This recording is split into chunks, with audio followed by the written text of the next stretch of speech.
Hello everyone, welcome to সঙ্গী সাথী পাঠশালা। আজকে আমরা DElEd part 1 session 2024-26 final exam suggestion EVS বা সিপিএস 4 নিয়ে আলোচনা করব। এখানে আমরা গুরুত্বপূর্ণ তোমাদের জন্য 2 নম্বর, 7 ও 16 নম্বরের সাজেশনটি দিয়ে দেবো, যার মধ্যে অধিকাংশ প্রশ্নেরই উত্তর চ্যানেলে আপলোড করা আছে। অবশ্যই তোমরা চ্যানেলে ভিজিট করে দেখে নেবে। প্রথমে আমরা 2 নম্বরের প্রশ্নগুলি দেখব। প্রথম প্রশ্ন, পরিবেশের জন্য শিক্ষা বলতে কী বোঝো? পরিবেশের শিক্ষার লক্ষ্যগুলি লেখো। পরিবেশকে কয় ভাগে ভাগ করেছে ও কী কী? পরিবেশের উপযোগিতামূলক লক্ষ্য বলতে কী বোঝো? পরিবেশ বিজ্ঞান পাঠের দুটো উদ্দেশ্য লেখো। পরিবেশ শিক্ষার উপযোগিতামূলক লক্ষ্যের দুটি নীতি লেখো। পাঠ্যক্রম কাকে বলে বা পাঠ্যক্রমের সংজ্ঞা দাও। পাঠ্যক্রম রচনার সময় কোন কোন দিকের উপর লক্ষ্য রাখতে হয় লেখো বা লক্ষ্য রাখা উচিত লেখো। পাঠ্যক্রম রচনার স্তরগুলি কী কী?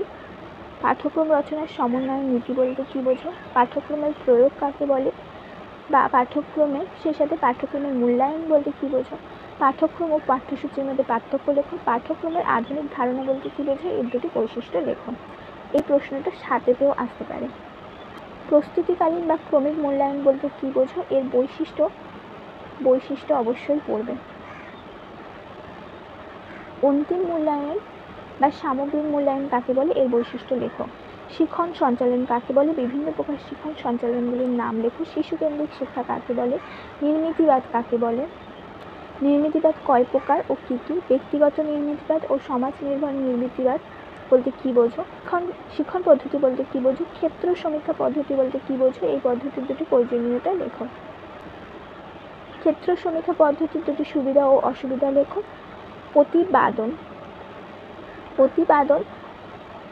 পদ্ধতি কাকে বলে? প্রতিপাদন পদ্ধতির দুটি বৈশিষ্ট্য লেখো। প্রতিপাদন পদ্ধতির দুটি সুবিধা ও অসুবিধা লেখো। সাধারণ গবেষণা ও সক্রিয় গবেষণার মধ্যে পার্থক্য লেখো। প্রকল্প পদ্ধতির মূল্যায়ন বলতে কী বোঝো বা কাকে বলে? সিসিই কাকে বলে? শিক্ষাক্ষেত্রের গুরুত্ব লেখো। মৌখিক মূল্যায়ন ও নৈর্ব্যক্তিক মূল্যায়ন কাকে বলে ও রচনাধর্মী মূল্যায়ন কাকে বলে? এদের দুটি করে বৈশিষ্ট্য লেখো। অভিক্ষা কাকে বলে? ব্লুপ্রিন্ট কি? অভিক্ষার ব্লুপ্রিন্ট কাকে বলে? অভিক্ষাপত্রের দুটি গুরুত্ব লেখো। আণবিক বা অণুশিক্ষণ কাকে বলে? অণুশিক্ষণ সম্পর্কে শিক্ষাবিদ D.W. অ্যালেনের সংজ্ঞা লেখো। অণুশিক্ষণের স্তরগুলি সম্পর্কে লেখো। এটাও 2 নম্বরের জন্য আসতে পারে। পাঠ পরিকল্পনা কাকে বলে? পাঠ পরিকল্পনার কয়টি স্তর ও কী কী? পাঠ পরিকল্পনার উদ্দেশ্য, প্রয়োজনীয়তা, সুবিধা ও অসুবিধা লেখো। এই ছিল 2 নম্বরের জন্য তোমাদের 35টি প্রশ্ন। এরপরে 7 ও 16 নম্বরের প্রশ্নগুলি দেখে নেব। প্রথম প্রশ্ন, পরিবেশ বিজ্ঞানের অর্থ ও সংজ্ঞা লেখো। প্রকৃতি ও বৈশিষ্ট্য গুরুত্ব আলোচনা করো। পরিবেশ বিজ্ঞান শিক্ষায় জ্ঞানমূলক, ক্রিয়ামূলক ও মনঃসঞ্চালনমূলক লক্ষ্যগুলি লেখো। এগুলো 2 নম্বরের আসতে পারে আলাদাভাবে। বহুমাত্রিক দিক থেকে পরিবেশ বিজ্ঞান শিক্ষার লক্ষ্যগুলি বর্ণনা দাও। এটাও 2 নম্বরের জন্য আসতে পারে। উপযোগিতামূলক দিক থেকে পরিবেশ বিজ্ঞান শিক্ষার লক্ষ্যগুলি লেখো, এর গুরুত্ব আলোচনা করো। এটা 2, 7 অথবা 16 নম্বরের জন্য আসতে পারে, কিন্তু আমার মনে হয় 2 ও 7-এর জন্য এটা গুরুত্বপূর্ণ। পরিবেশ বিজ্ঞান শিক্ষার লক্ষ্য ও উদ্দেশ্য লেখো। পাঠ্যক্রম রচনার মূল স্তরগুলি কী কী? এই স্তরগুলি সংক্ষেপে আলোচনা করো। পাঠ্যক্রমের গতানুগতিক ও আধুনিক ধারণার মধ্যে পার্থক্য লেখো। শিশুকেন্দ্রিক শিক্ষার প্রধান বৈশিষ্ট্যগুলি কী কী? শিশুকেন্দ্রিক শিক্ষা ব্যবস্থার সম্মুখের বাধাগুলি কী? এর বাস্তবায়নের জন্য কী কী পদক্ষেপ গ্রহণ করা যায়? নির্মিতিবাদ বলতে কী বোঝো? এর বৈশিষ্ট্য শ্রেণীবিভাগ লেখো। গতানুগতিক শিক্ষণ পদ্ধতি ও নির্মিতিবাদ শিক্ষণ পদ্ধতি বা দৃষ্টিভঙ্গির মধ্যে পার্থক্য লেখো।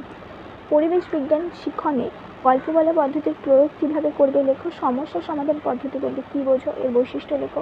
এর বিভিন্ন স্তরগুলি উল্লেখ করো। এর সুবিধা ও অসুবিধা লেখো। পরিবেশ বিজ্ঞান শিক্ষণের ক্ষেত্রে সমস্যা সমাধান পদ্ধতির প্রয়োগ দেখাও। এটা অনেকগুলো প্রশ্ন। এটা 7-এর জন্য, 2 ও 16-এর জন্য খুব গুরুত্বপূর্ণ। প্রকল্প পদ্ধতি কাকে বলে? প্রকল্প পদ্ধতির স্তরগুলি লেখো। প্রকল্প পদ্ধতির সুবিধা অসুবিধা লেখো। পরিবেশ শিক্ষা দানের ক্ষেত্রে প্রকল্প পদ্ধতির প্রয়োগ ব্যাখ্যা করো উদাহরণ সহ। এরপরে আবিষ্কার পদ্ধতি কাকে বলে? আবিষ্কার পদ্ধতির বৈশিষ্ট্য লেখো। এর বিভিন্ন স্তরগুলি আলোচনা করো।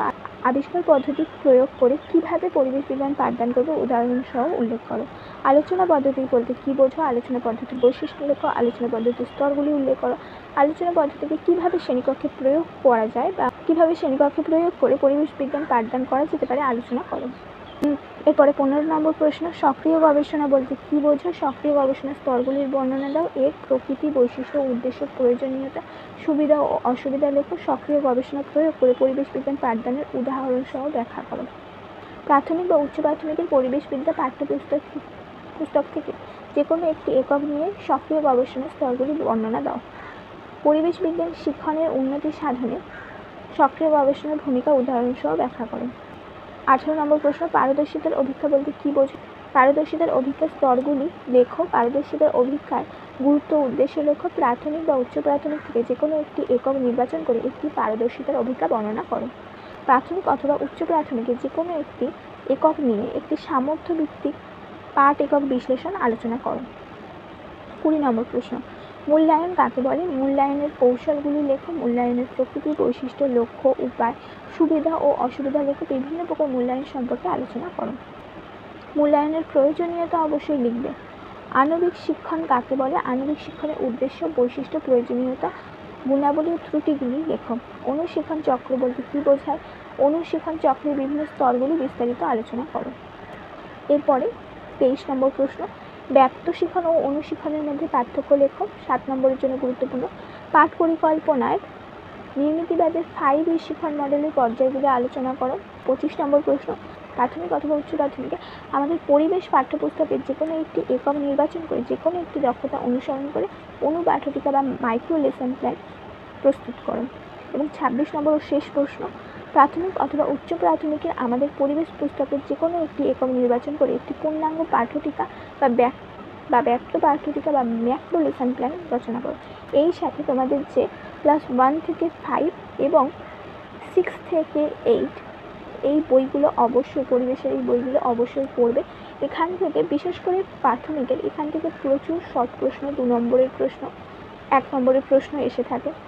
কিছু ক্ষেত্রে 7 ও 16 নম্বরেও 1-2 প্রশ্ন দিয়ে থাকে।